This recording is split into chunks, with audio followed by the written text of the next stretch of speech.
Alhamdulillah Rabbil Alameen, Wassalatu wassalamu ala Sayyidil Anbiya wal Mursaleen. This is Mujeeb Kazi, and you're watching Washington Roundtable on VOK TV. I'm joined by two very special guests with us today who are going to talk about a developing story from Kashmir, a tragic story that it is under developing. A terrorist attack in Kashmir took lives of, some media outlets report, 26, 24, and 20. Guardian reports that 26 innocent lives have been taken by the terrorist attack. BBC reports 20, Al Jazeera also, and NDTV. 20 lives have been taken. New York Times 24, and obviously, as we said earlier, the story is developing and it is tragic. Kashmiris around the globe are in a state of shock, though we have been through this in the past. But what is the motives behind it? All we know is at this time, the Vice President of US, J.D. Vance, is in India for a 4-day trip. He has issued a statement. Prime Minister Modi is in Saudi Arabia. He has to cut his trip short going back. And he, in his statement on the Twitter, has reported that he will punish those who are the perpetrators. And what we are going to discuss in today's show is why now? Why has it happened at a time when we don't see that there is a political motive? What there might be a political motive on either side, as Indian outlets are blaming Pakistan is behind it. Pakistan is in a state of isolation. Who is responsible? Failure at the raw or ISI behind it? That's what we are going to discuss with our panelists today. I'm joined by KGC Chairman Farooq Siddiqi Saab, and we are also joined by Rakesh Saab, who is joining us from Canada. Farooq Papa, would you please give us your reaction to this? We have seen your statement on your KGC Twitter that this is not the first time it has happened. Every single time when you have an international personality visiting India, somebody's trying to sabotage the relationship between either the two countries on the east-western side of Kashmiri borders, or if there's a slight development that is taking place, they're trying to undermine it. What is your take on that? Thank you, Mujeeb Saab. First of all, let me say that I am completely saddened by the event that has taken place in Pahalgam, the innocent lives that have been lost there because of this event. It is surely an event of terrorism because whatever the motives of anybody, uh, firing on civilian will always be condemned and will be in the uh, domain of terrorism. Having said that, Kashmir Global Council has issued a statement regarding condemnation about it, and my heart goes to those families and loved ones in India who have lost their lives for no uh, fault of theirs. And I am sure every Kashmiri will feel like that, irrespective of whatever religion, ethnicity, or language he speaks. At the same time, let me remind you, as I have always done, that Kashmir has become an exploitative territory for countries which are abutting its borders, whether it is India, Pakistan, or China. All of them are nuclear powers. They are all mighty countries, and in order to get even to each other or to put pressures on each other in this region, Kashmir has become a territory which is being exploited. The tragedy is that without Kashmiris knowing what is happening, who is doing, why is it being done, they are the sufferers. Today, you will see after this event, Indian media and Indian state has started blaming Pakistan. There is no evidence as yet, but it will continue. The blame game will continue for a long time, and there will be no proof. And I will tell you, after some time, there will be a news that the perpetrators of this event have been killed. This has happened for the last 35 years. It has never come to the justice system where they could be brought and then tried, and so that world will know that who these guys were and who these guys are not. This never happened in Kashmir. But unfortunately, the freedom struggle of Kashmiris is always being tainted, either a sponsored terrorism from across the border or a radical Islamic movement by India. So these are the narratives which these two countries always build. And China is a factor in which, because it has its one some territory of Kashmir with it, it has never come up with that a country which needs a moral standing and should come up for the resolution of Kashmir. It is ironic that he is one of the Security Council members and still holds under military threat, military occupation, part of Kashmir, which is under the United Nations resolution, still to be. Yeah.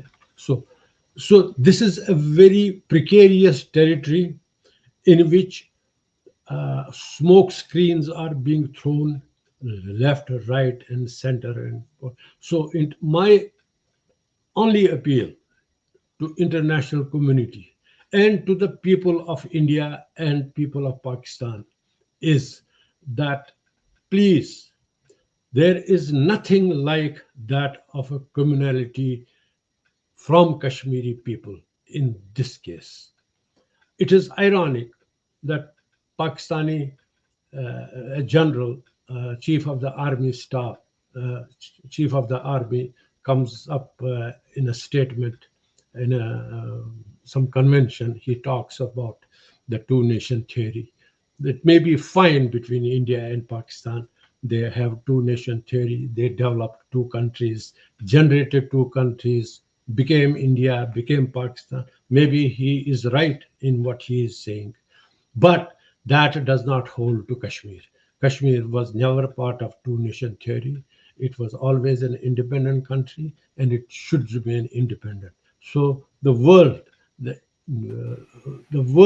my appeal to the world is that before taking a complete uh, side of who has done it because of the propaganda here and then, we should request that Kashmiris should be saved from such allegations now and in future also.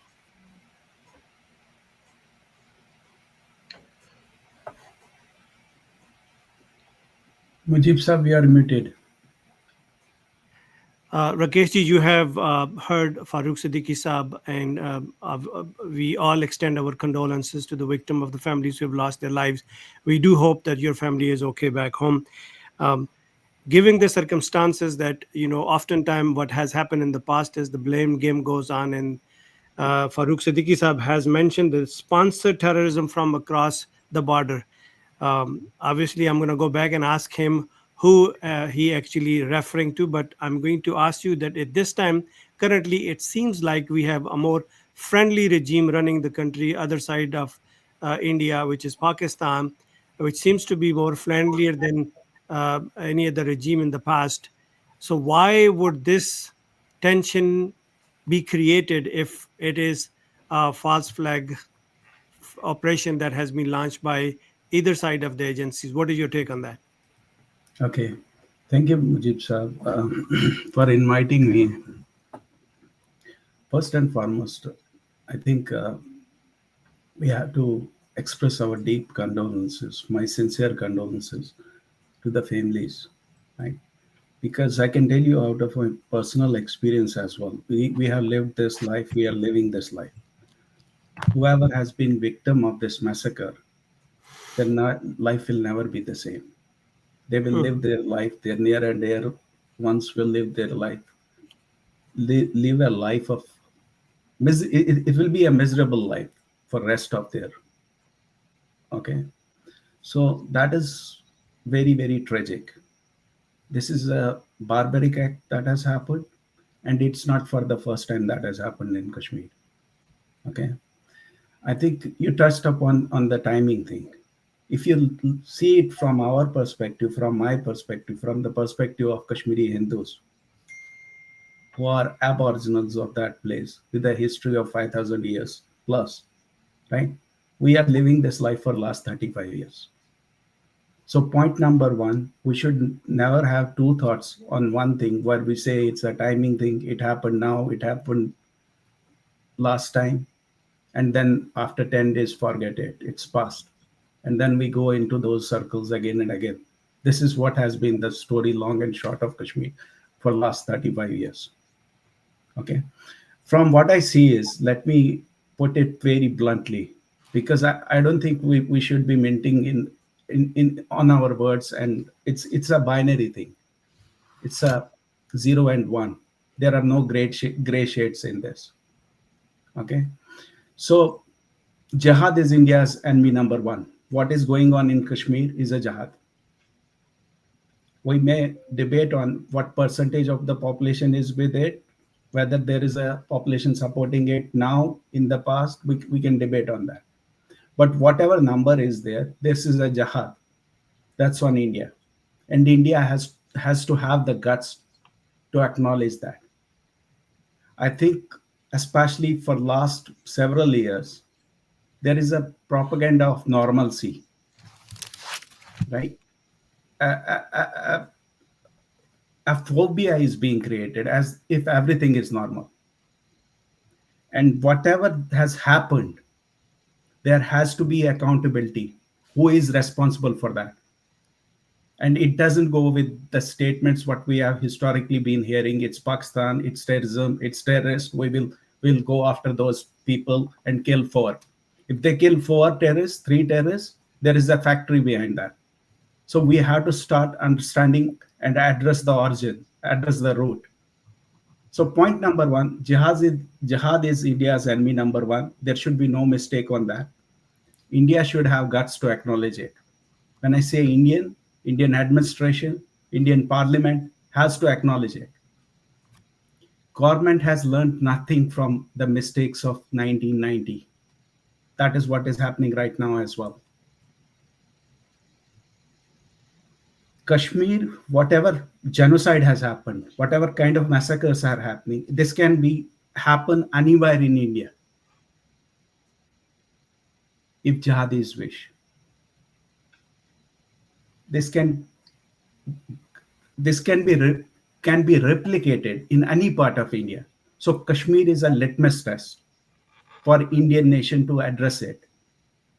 To address it, they have to first fundamentally understand what is the problem. Kashmir is not an economic problem. They have to understand the psyche. We talk about Kashmiri, we talk about people. What will people do in front of a gun? What happened to those people? Wherever this incident has happened, reportedly, I am hearing that that's called Switzerland, mini Switzerland. So if that is a place so commonly being visited by the tourists, how can the administration fail in terms of providing security to those people? So, Mujib Sahab, what I am trying to say here is, I think time and again what we have done is, we have been our this whole conversation and our this whole interaction is being camouflaged, and this thing goes for maybe 1 month, 15 days, 20 days, and then again something repeats after some period of time. So whoever is residing there under the barrel of gun, they are facing it day in and day out. Their life won't change. Okay, so people whoever are at the helm of affairs, I think they have to understand, they have to address this, and this is the time to act decisively.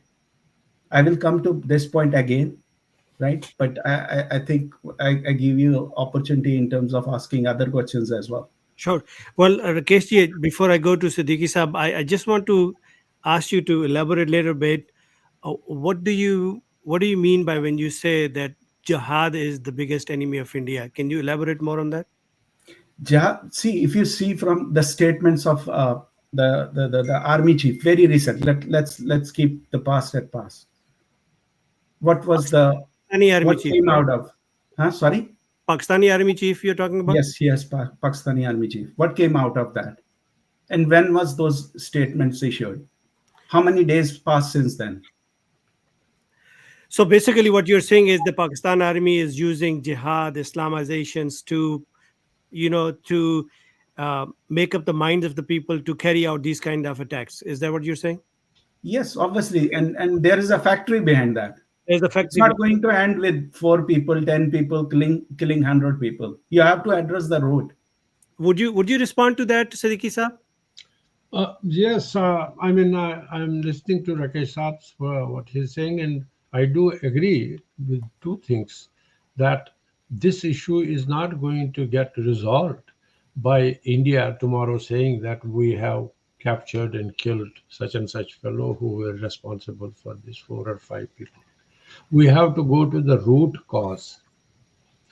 The root cause, and also the root cause, I will say, is the political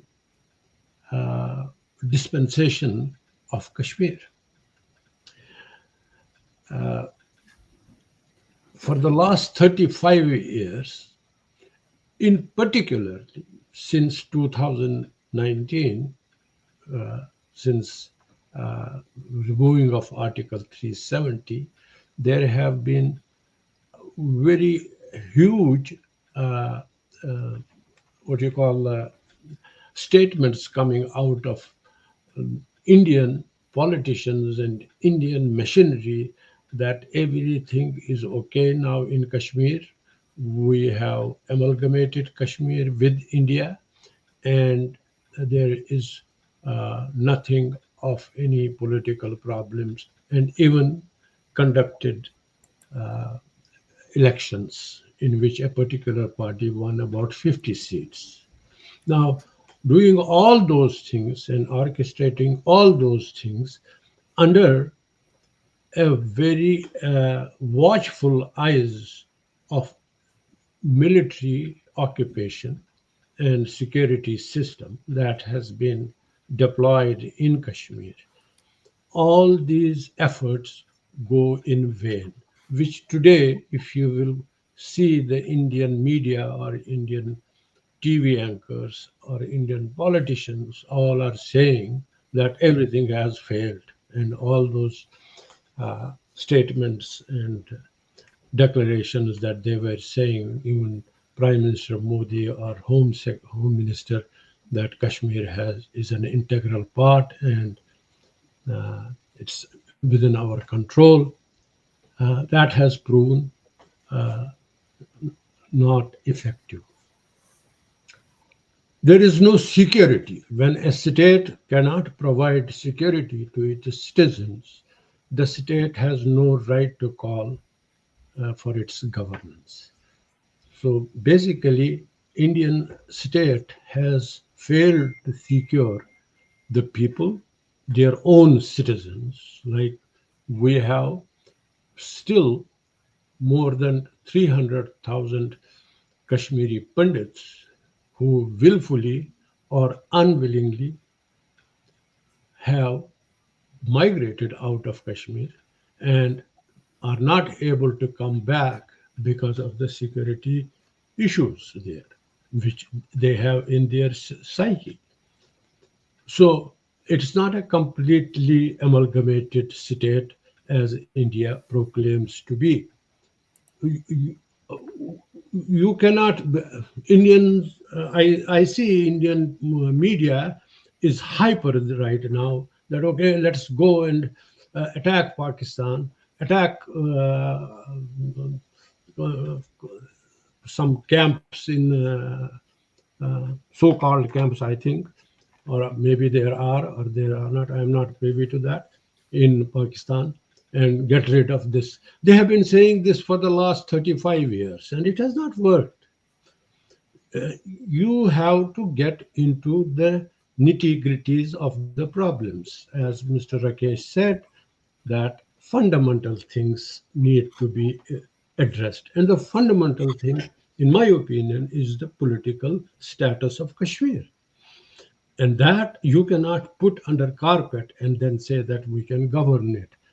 Now, it is embarrassing for a country as huge as India, for 25 people, though the life of every person is important, irrespective of what the numbers are. But you see that there are such massacres do happen in Florida, do happen in many of the states. In the president does not come. There is no vulnerability of the state of United States, of state of Canada, in such kind of. But in India, it is a vulnerability, and that is what you should look at it. That it has not been able to stabilize itself as a country. The vulnerability that home minister is there, prime minister probably, Modi is cutting its visit short of Saudi Arabia. Then there might be possibility of some strikes, and there may be possibility of war coming up, just because there have been 26 people have been killed. That does not happen in any other country. It does not happen in a democratic country like America, where these kinds of killings also do take place. But the state does not become vulnerable. In this case, two states are vulnerable. Pakistan is on high alert. India might attack. India is readying that it might strike, and world is watching that it should not go into a nuclear conflict. I am sure my country or American State Department will be in constant touch with DGMOs of two countries, asking them to hold on and not to go, because world is uh, always concerned about that the escalation between India and Pakistan should not go to the extent where they can use nuclear war. This so vulnerability of the states, it does not really behoove these two countries. My in my opinion, if it was up to me or somebody would ask me what should be done, India and Pakistan should get have friendly relationships. They have a huge Indian Ocean in front of them. They have such a big population of world with them, a resilient population. They can be economical powers of the in 21st century. But unfortunately, what is happening? They are fighting between themselves. And on what? Not real issues. Let Kashmiris be given their choice. Let them have whatever they want to be in a sincere way, both India and Pakistan. These two countries cannot resolve themselves because their leadership is not enlightened. Their leadership is not to that level where they can think of humanity. They just think of small things. Like you would see if you look at the Prime Minister Modi's lectures or speeches, these are speeches of small people. Like in the similar way you see of the chief of the army staff of Pakistan coming up with kind of stories which reflect communalism.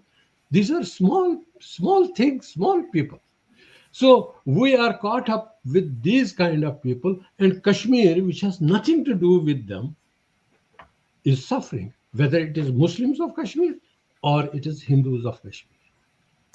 I'm going to go back to Rakesh Saab and ask him about, you have given some historical perspective, and Farooq Siddiqui Saab has talked about it also.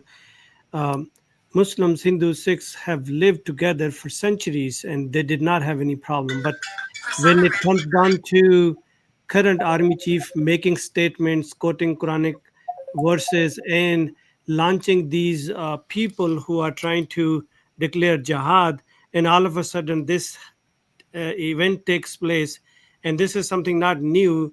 If you remember the Mumbai attack, and Kargil episode, and every single time there is a major scene taking place on a global stages. Even Farooq Siddiqui Saab has mentioned in his statement that when President Clinton was about to make a visit, there was another attack was orchestrated. So these are historically some of the events have been created, orchestrated by the agencies.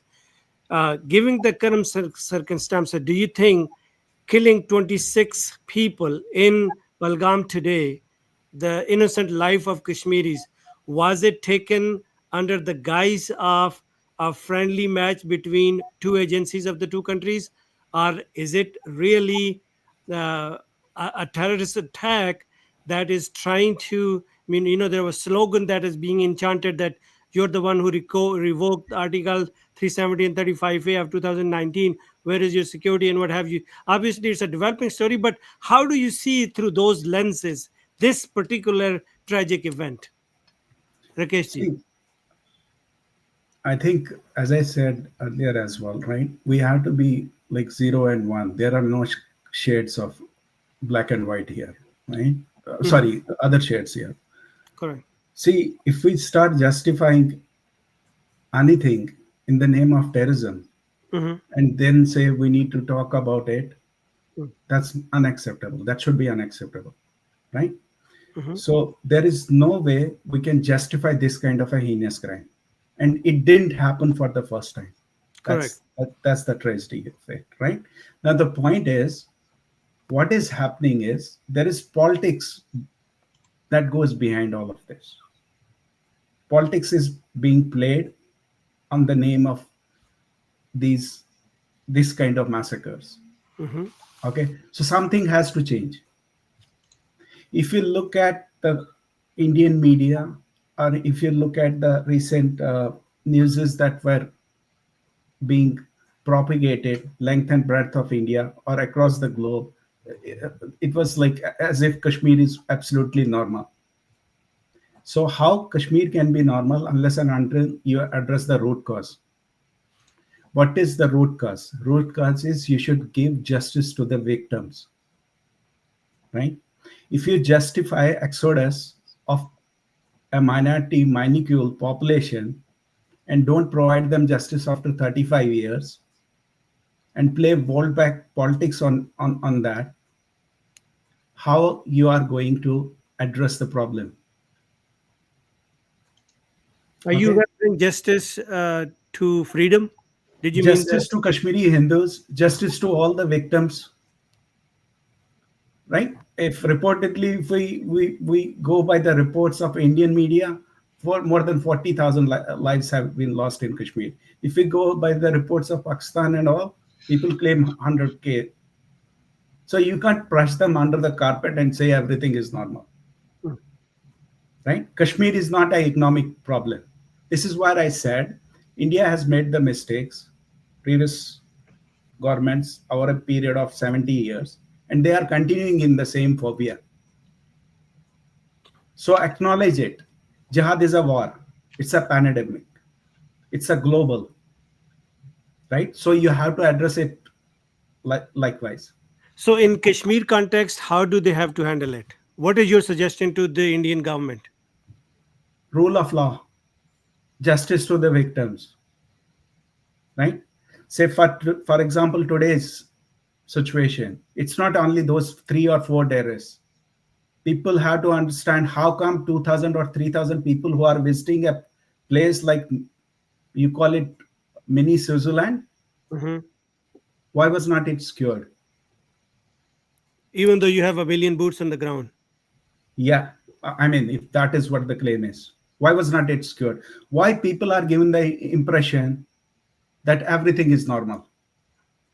Hmm. What has changed since, like, even if you talk about abrogation of Article 370, what has changed on the ground? So you have to acknowledge the problem first. That is the fundamental problem. See, if I look it from my perspective, India has never been in the history of independent India, or even beyond that, historically, as strong as what it is today. Pakistan may be arguably maybe not even one third of what India is in terms of influence and whatever the reasons go behind that. It's not everything some leader has surfaced in India and he has done a miracle.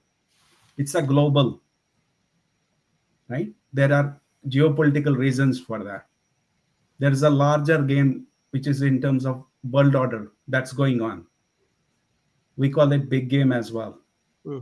So India has a tremendous amount of advantage. Today you see President of Russia, President of US, there are strong, very strong statements. So India needs to act decisively, not play this for political reasons. And how they can act?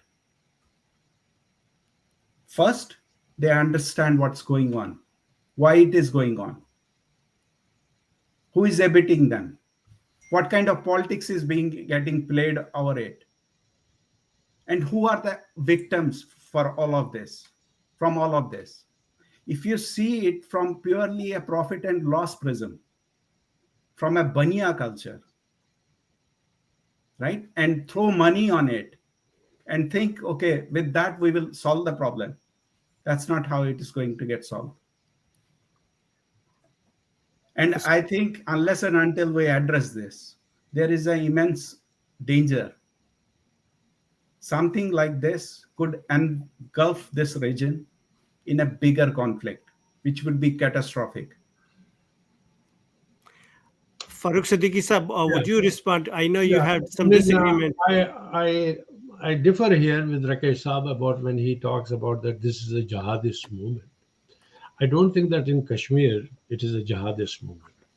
It's completely not. Though there may be some people who have their vested interests.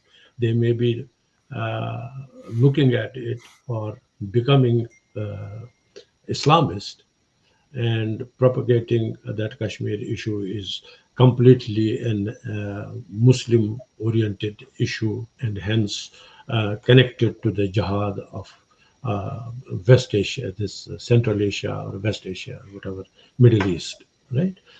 In my opinion, being a Kashmiri, lived in Kashmir, being part of this whole movement since my youth, I have never come to understand that Kashmir basically is a jihadist movement.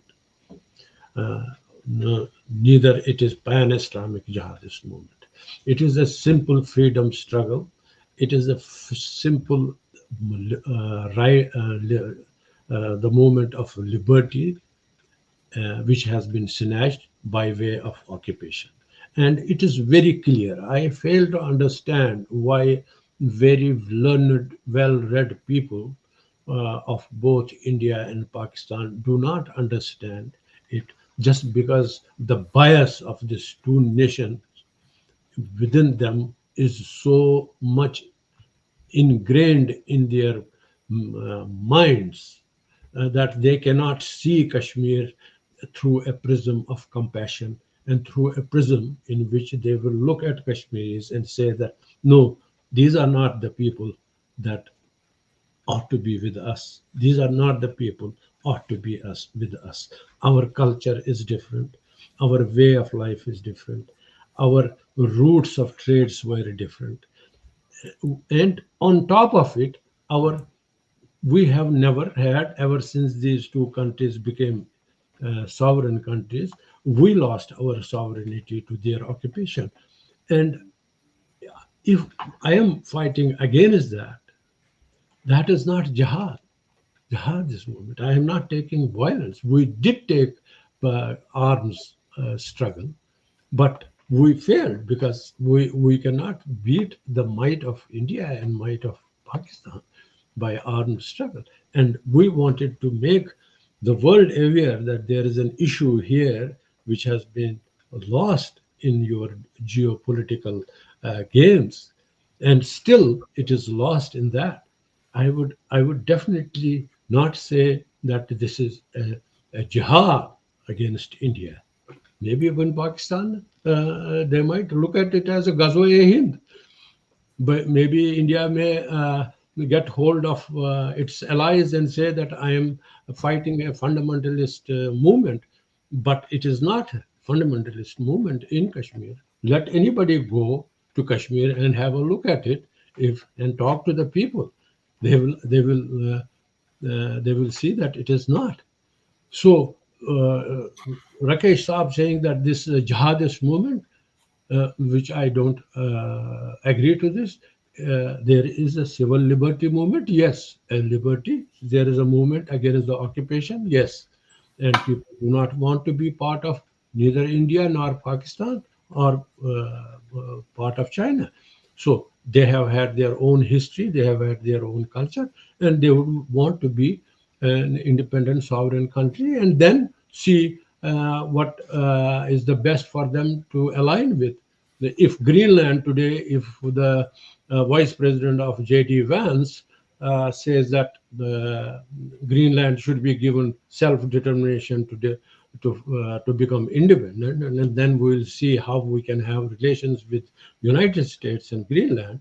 In a similar way, if that is true, let us also have that self-determination to become independent, and then see whether we can have good relations with India or good relations with Pakistan or both of them.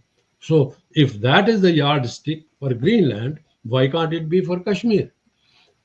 Yeah, I can just now give you the videos of what J.D. Vance, the vice president, said. Yes, yes, Siddiqui sir, Greenland. we have heard Or his for statement. that matter, foreign state honorable minister of state, Mario Marco Rubio. Rubio said while in Europe, answering that there has to be self-determination for the people of the Greenland, and let them have the choice as per a United Nations Charter to become independent, and then we'll see how we can they can align themselves with whom.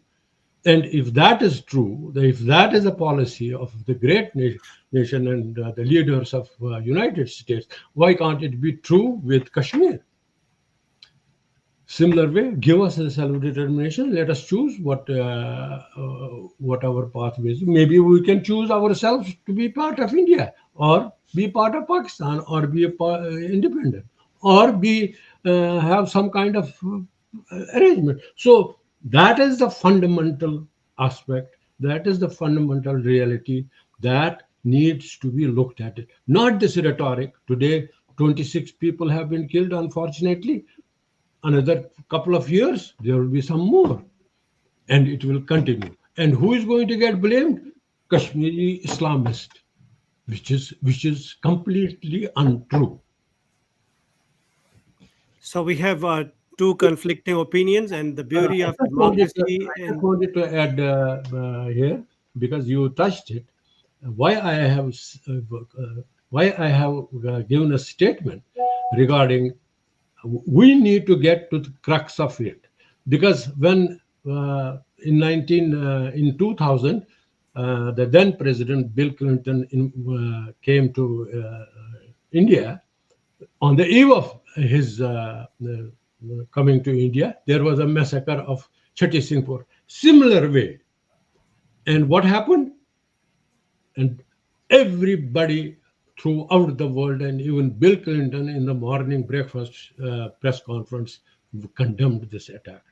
And then in 2006, Madeleine Albright, the Foreign Secretary of United States, in her book, The Mighty, the Might of the Mighty, the Mighty of All, Mighty the Almighty, eh, In her book, the foreword introduction, Bill Clinton wrote that I was unfortunately the Hindu extremist had killed the 36 in Chhattisgarh and blamed it on Kashmiri Muslims.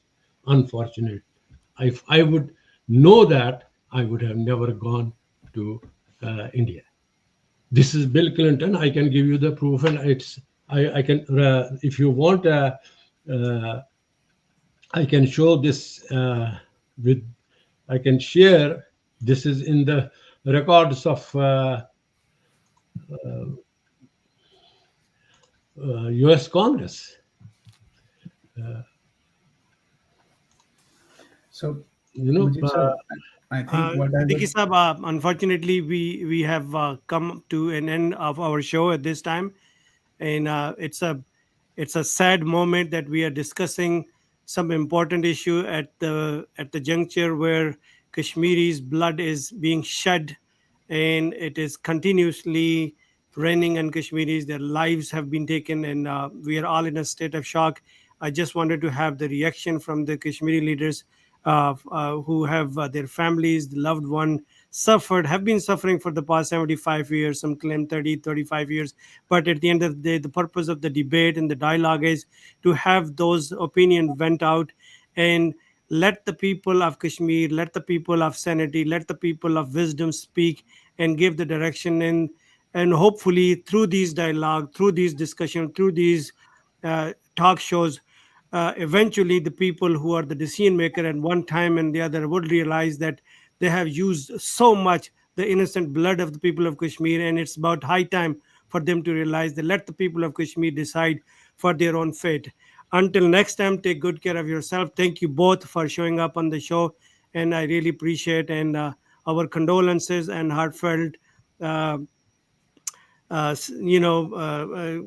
condolences goes out to the victim of the people of Kashmir. Thank you all for being on the show. thank Mujib you. sir, Thank you. Thank you. Right. what